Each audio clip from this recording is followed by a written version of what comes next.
His first client was involved in technology for recycling okara, the leftovers from tofu production. Matsushita saw the potential and, along with his staff, helped raise funds for the enterprise. He thought the client's recycling technology was promising. However, the idea for recycling okara never amounted to much. It suffered from practicality problems. Making matters worse, Matsushita's client disappeared with the money. Investors said they wouldn't blame me because I was cheated. But I was the one who recommended they invest in the company. If they had said they lost money because of me, I knew I would have deserved their criticism. I felt guilty and disgraced. I thought I had to do something to make up for their loss. To tell the truth, I wanted to do more, to restore my own honor. About the only thing remaining from the venture was the patent for the recycling. Matsushita had held on to it as security. He visited a small factory owned by an acquaintance, where he learned manufacturing from scratch and started developing new forms of technology himself. One idea was producing insulation and cushioning materials from fine-grained okara mixed with synthetic resin and turned to foam by water vapor. Unlike conventional methods that produced foam like this, Matsushita's approach used no chemical agents or petroleum gases and required less synthetic resin.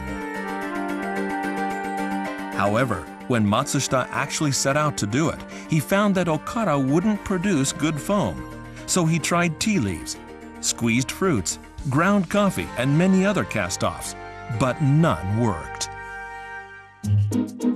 He was almost ready to give up when a waste disposer he knew well showed him some unrecyclable paper scraps. Matsushita was consulted about getting rid of them because burning them at the disposer's site would be dangerous. He reduced the paper fragments into powder and tried to make foam with them. What he got was exactly what he had been looking for, but a major hurdle remained before going into production.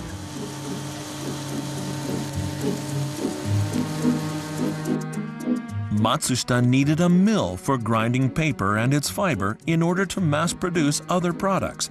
The novelty of his idea created difficulty in finding the equipment he needed. Matsushita traveled to various parts of the country to visit grinding mill manufacturers. Along the way, he found inspiration in an unlikely setting. He went into a soba noodle restaurant to eat and saw a stone mill used to make buckwheat flour. This would turn out to be more than just a meal. Matsushita asked the restaurant owner to dismantle the mill to reveal the inside structure. Buckwheat grain goes in at the top. It's transformed into fine flour and then discharged. What makes it happen are the grooves inside the stone mill.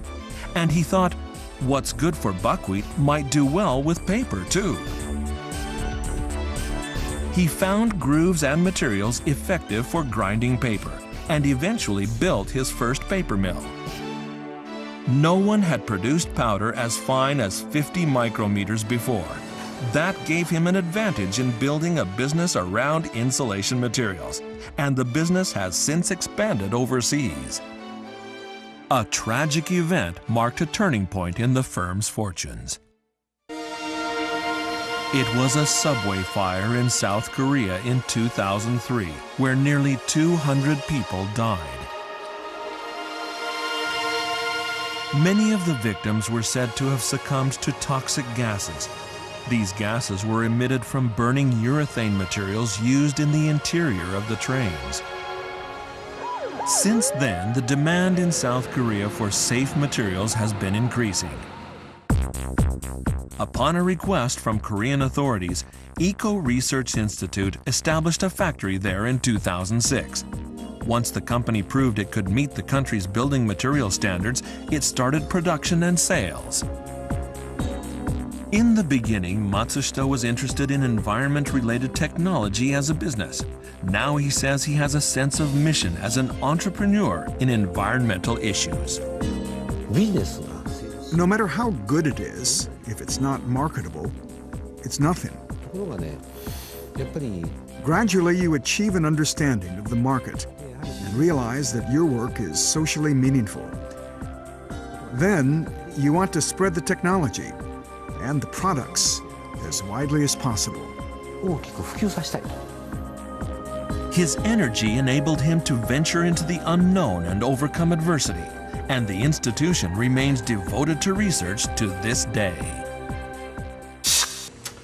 Yes, I'm Jim Plonka, and I'm the CEO of the Michigan Molecular Institute.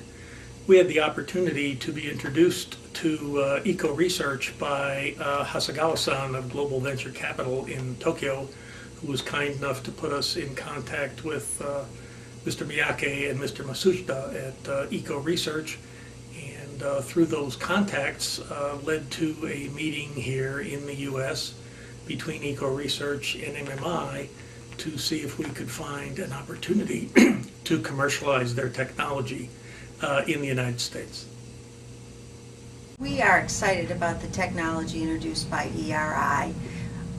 The people of Japan have always shown leadership in sensitivity to environmental concerns, and we feel with this new technology we can help raise the awareness of citizens in the United States. Our plan is to develop and market affordable, practical items for their use. We're in the process right now of doing marketing studies with a number of universities in the area to determine what the first products should be. We're very pleased to have this opportunity and very honored to be working with this institute. There are three ways that a manufacturer will decide to use a new resin over one that they've been using in the past to make a part. Those reasons are cost, performance, or maybe legislation. I think the ERI composite will be taken up by manufacturers without the need for legislation based on price and properties. By using the ERI composite, a manufacturer would already meet the requirements for recycled content labeling. Perhaps by choosing a recycled plastic as the binder, ERI composite could then become 100% recycled material. That material itself could be recycled after consumer use.